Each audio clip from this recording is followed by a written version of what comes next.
بسم اللہ الرحمن الرحیم۔ السلام علیکم۔ آخر کار سعودی عرب نے بھی ہتھیار ڈال دیے ہیں اور اسرائیل کا ایک بہت بڑا مطالبہ مان لیا ہے اور اسرائیل کو اجازت دے دی ہے کہ وہ سعودی عرب کی ایئر سپیس استعمال کر سکتا ہے۔ اب اسرائیل کے جہاز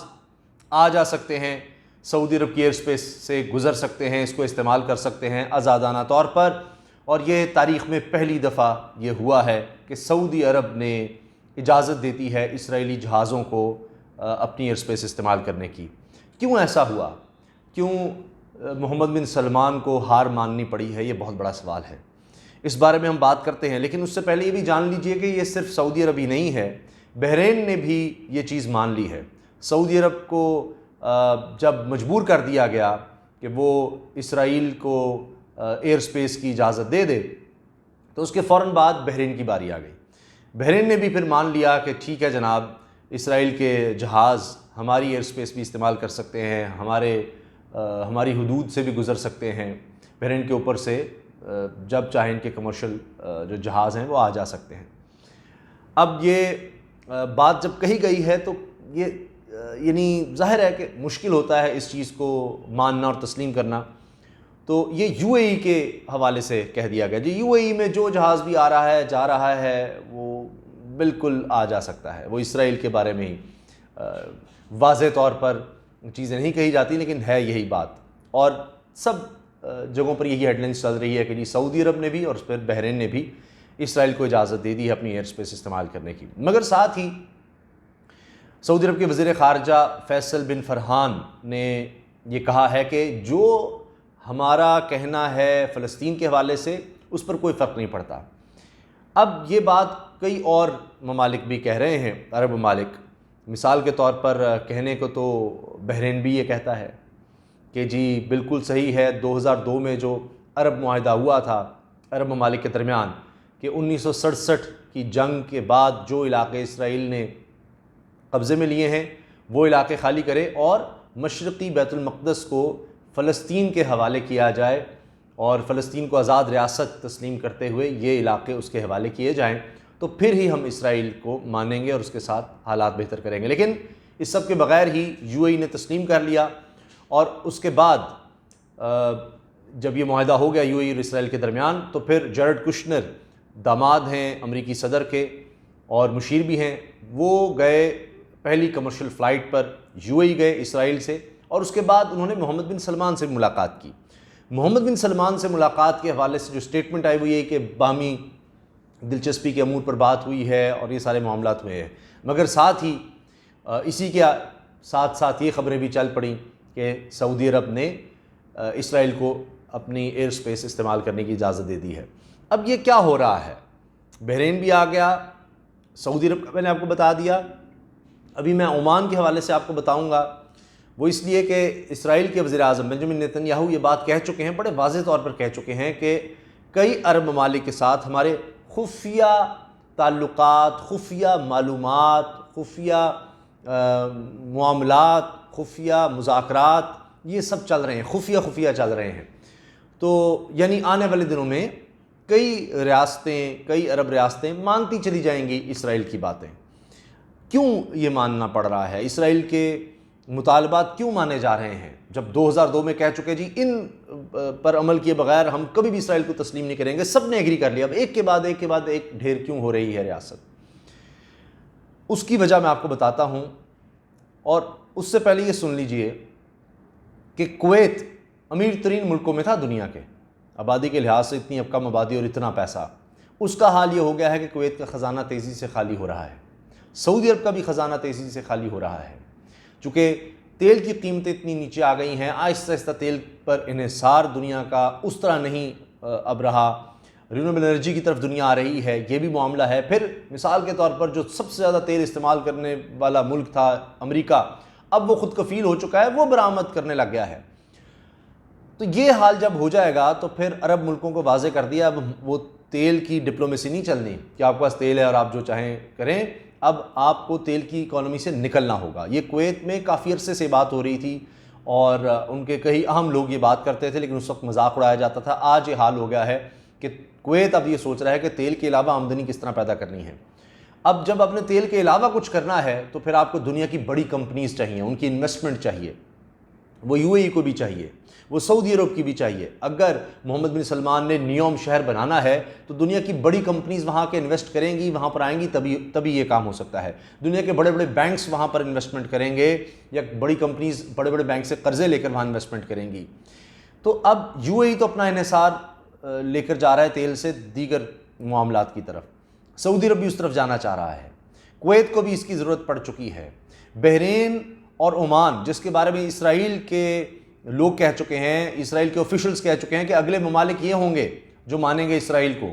بحرین اور عمان۔ کیوں؟ بحرین اور عمان بھی قرض لے چکے ہیں، مقروض ہو چکے ہیں، مجبور ہو چکے ہیں قرض لینے پر، ان کی معیشت اتنی گر چکی ہے کہ یہ امیر پڑوسیوں سے قرض لے چکے ہیں۔ کویت کے پاس ابھی بھی کافی خزانہ ہے، تقریباً $550 ارب کا، اور لوگ کہہ رہے ہیں کہ اب اس کو استعمال کرنا شروع کر دینا چاہیے، یہ حالات آ گئے ہیں۔ کویت میں ٹیکسز بڑھائے جا رہے ہیں، یہی کام سعودی عرب نے بھی کیا ہے، خزانے خالی ہو رہے ہیں، معیشت نیچے جا رہی ہے، تیل اس طرح بک نہیں رہا، اس کے خریدار نہیں ہیں، بڑا خریدار امریکہ، امریکی بڑی بڑی کمپنیاں، بینکس، یہ سب کس کے پاس ہیں؟ یہ یہودی لابیز کے پاس ہیں، اور یہودی لابی ظاہر ہے اسرائیل کی ہے۔ اب امریکہ زور اس لیے ڈال رہا ہے کہ ٹرمپ کو الیکشن جیتنے ہیں، اس کے لیے بھی پیسہ استعمال ہوتا ہے، یہودی لابی سب سے اسٹرانگ لابی ہے، اس کو منانے کے لیے، اس کو خوش کرنے کے لیے وہ عرب ممالک پر زور ڈال رہے ہیں کہ تم اسرائیل کو مانو، بدلے میں تمہیں انویسٹمنٹ ملے گی، بڑے بڑے بینک سب انہی کے پاس ہیں، وہ آئیں گے، تمہاری تباہ حال معیشت کو بچا سکیں گے، ورنہ تم تباہ ہوتے چلے جاؤ گے۔ پھر اور سنیے، لالچ کے ساتھ ساتھ کیا ملے گا کہ اب تم کمزور ہو رہے ہو، دیکھو کیا حال ہو گیا،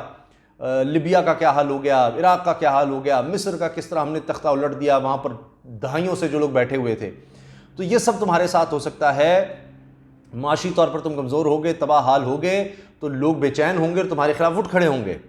تو اس لیے معیشت کو مضبوط کرنا ہے تو تمہیں ہمارے سہارے کی ضرورت ہے، ورنہ تمہاری حکومتیں ختم ہو سکتی ہیں، تو اور تم پر باہر سے اٹیک ہو سکتے ہیں۔ لہٰذا معیشت کو مضبوط کرنا ہے، انویسٹمنٹ لے کر آنی ہے، تو ہر صورت میں یہ بات ماننی ہوگی، اسرائیل کو تسلیم کرنا ہوگا۔ اب یہ بڑا مطالبہ اسرائیل کو تسلیم کر لیا، یہ اسی طرف قدم ہے۔ کبھی خبریں آ جاتی ہیں کہ سعودی عرب میں ویزے بھی جاری ہونے والے ہیں اسرائیل کے شہریوں کو، پھر اس کا ڈینائل آتا ہے۔ یو اے میں تو سب شروع ہو گیا، یو اے میں تو اب اجازت دے دی گئی ہے کہ یو اے کی کمپنیاں اسرائیل کے باشندوں سے، ان کی کمپنی سے جس طرح چاہیں ڈیل کریں۔ اب F-35 کا بھی کہا گیا کہ جی آپ کی ہم معاشی ضروریات کے ساتھ ساتھ دفاعی ضروریات بھی پوری کریں گے، آپ کے پاس جدید ترین اسلحہ آپ کو دیا جائے گا۔ تو یہی چیز اگر سعودی عرب کو ضرورت ہے کہ یمن میں جو جنگ چل رہی ہے اس میں ابھی تک آپ جیت نہیں پا رہے، تو آپ کو اور اسلحہ چاہیے اور مدد چاہیے، تو اس راستے پر آؤ۔ میں نے کویت کا آپ کو بتا دیا، بحرین، عمان کی معاشی حالت بتا دی۔ تو جب معیشت کمزور ہوگی تو یہ حال ہوگا کہ آپ پھر اس طرح ڈیسیجن نہیں لے سکتے، اور آپ کو خوف ہوگا کہ لوگ آپ کا ساتھ نہیں دیں گے، معاشی جب بدحالی آئے گی، سعودی عرب میں آپ دیکھیں کتنے ٹیکس بڑھتے چلے جا رہے ہیں، تو بڑا مسئلہ کھڑا ہو جائے گا۔ بحرین میں سنیے، یو ایس نیوی کا 5th فلیٹ موجود ہے، بیس ہے وہاں پر، برٹش نیول بیس بحرین میں ہے۔ تو اتنے تو پنجے گاڑ چکے ہیں ان ممالک میں یہ یہودی لابی کے لوگ، یا امریکن یا برٹش، جو ان کو مانتے ہیں، ان کے ساتھ بڑے اچھے تعلقات ہیں اسرائیل کے ساتھ۔ اب یہ دیکھیے کہ کیوں یہ کہتے ہیں کہ جی پاکستان اکیلا ایک طرح سے کھڑا ہے، کہا جاتا ہے کہ جی وہ فلسطین ہے اور اس معاملے پر کھڑا ہے، جب عمران خان صاحب نے پھر کہہ دیا کہ اگر ہم فلسطین کے معاملے سے پیچھے ہٹ گئے پھر کشمیر کا کس طرح ہوگا، تو یہ پاکستان ہی ہے کہ جو کھڑا ہے۔ اور کسی نے بڑی زبردست بات کہی کہ ہم غریب ضرور ہیں لیکن بے شرم نہیں۔ تو یہ جہاں جہاں مسلمانوں پر ظلم ہوتا ہے پاکستان اس کی آواز اٹھاتا ہے۔ تو آپ کس طرح سوچیں گے کہ یہ ممالک جو اپنے اس خطے میں جس کے ایگریمنٹس انہوں نے کیے ہوئے براہ راست ان پر اس کے اثرات آتے ہیں کہ 1967 میں اسرائیل نے کئی عرب ممالک کو اتنی تباہی کا شکار کیا، اور کئی ان کے مسائل ہیں، وہ اسرائیل کے خلاف کھڑے نہیں ہو پا رہے، وہ فلسطین کے حق میں کھڑے نہیں ہو پا رہے، تو وہ کشمیر کے حوالے سے کیا بات کریں گے؟ وہ تو کہتے ہیں کشمیر تو چلے ہم سے دور ہے۔ تو آپ اندازہ لگائیں، یہ ہے پاکستان کا سٹانس، یہ ہے پاکستان کہ کس طرح وہ کھڑا ہے، ڈٹا ہے اپنے اصولی موقف پر۔ تو یہ اتنا آسان کام نہیں ہوتا یہ سب دباؤ کو برداشت کرنا، جب آپ کے حکمران اس طرح ہوں کہ جی ان کے لیے بڑے مسائل ہو سکتے ہیں، تو لہٰذا پھر ان کو اس طرح کے فیصلے لینے پڑتے ہیں۔ تو ایک کے بعد ایک ملک ایسے لگ رہا ہے کہ اسرائیل کے مطالبات کے آگے ڈھیر ہو رہا ہے، آہستہ آہستہ اس طرف بڑھ رہا ہے، ایک کے بعد ایک۔ ظاہر ہے شروع میں یہ چیز آئے گی، ایک دم تو نہیں ہو سکتا، کیونکہ اس کے بھی نقصانات ہو سکتے ہیں، عوامی رائے بڑی خلاف ہو سکتی ہے کہ اچانک سے آپ نے اسرائیل کو کیسے تسلیم کر لیا، جبکہ ہمیشہ ایک بات کہتے رہے کہ ہم اسرائیل کو اس طرح تسلیم نہیں کر سکتے۔ تو یہ طاقتور کے آگے کھڑا ہونا بڑا مشکل ہوتا ہے۔ اب میں اس کی آپ کو، یہ انٹرنیشنل لیول پر ہے، یہ ہماری زندگیوں میں بھی یہی کچھ ہے کہ طاقتور ہو، ایک مافیا بن جائے، اس کا مقابلہ آسان نہیں ہوتا۔ یہ پوری اسرائیل کی لابی آپ دیکھ لیں، دنیا میں کتنا ان کا اثر و رسوخ ہے۔ اب میں آپ کو پاکستان کی ایک چھوٹی سی مثال دیتا ہوں، چھوٹی سی مثال پاکستان کے طاقتور کی۔ یہ شخص ہے جی، یہ طاہر رضا بخاری، یہ ڈی جی اوقاف ہے، 20ویں گریڈ کا یہ ہے ملازم سرکاری۔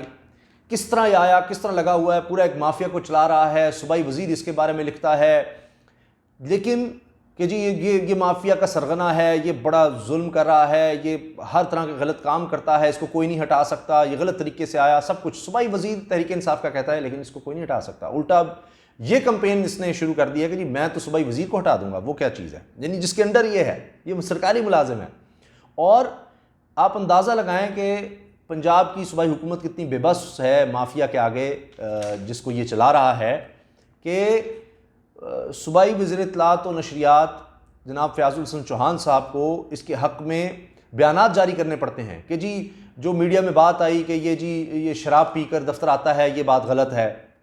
اور پھر یہ کہ اس کے خلاف کوئی محکمانہ کارروائی کی درخواست نہیں آئی، وہ درخواستیں بھی موجود ہیں میرے پاس، ان کی کاپیاں موجود ہیں۔ پھر یہ کہ اچھا جی شراب پی کر دفتر نہیں آتا، تو باقی جو الزامات اس میں لگائے گئے اس کا انہوں نے کچھ نہیں کہا، جو صوبائی وزیر نے اس شخص پر الزامات لگائے۔ تو کیونکہ یہ اب اتنی جڑیں پکڑ چکا ہے، ایک مافیا بن چکا ہے، تو یہ آسان نہیں ہوتا، یہ کام آسان نہیں ہوتا۔ لیکن یہ بھی ہے کہ ڈٹے رہنا چاہیے، اور آخر کب تک؟ اس کی اگر ہم بات کریں گے تو اس پہ نوٹس لے سکتے ہیں، وہ کام وزیر اعظم تک بات پہنچے گی اور وہ نوٹس لیں گے، تو پھر دیکھیے دودھ کا دودھ پانی کا پانی ہو جائے گا۔ تو یہ بات ہے کہ جی اگر ہم اپنی زندگی سے مثالیں دیکھیں ہمیں مل جائیں گی۔ ہمارے ارد گرد جو شخص طاقتور ہوگا وہ طاقت کے زوم میں زور ڈالتا ہے کہ میری بات مانو۔ تو آج اسرائیل، امریکہ اپنا زور لگا رہے ہیں، اور چونکہ مسلم ممالک کمزور ہو چکے ہیں، اس لیے ان کے لیے مشکل ہو گیا ہے کہ ان کو اس طرح ریزسٹ کر سکیں۔ دعا میں یاد رکھیے گا، اجازت دیجیے، اللہ حافظ، پاکستان زندہ باد۔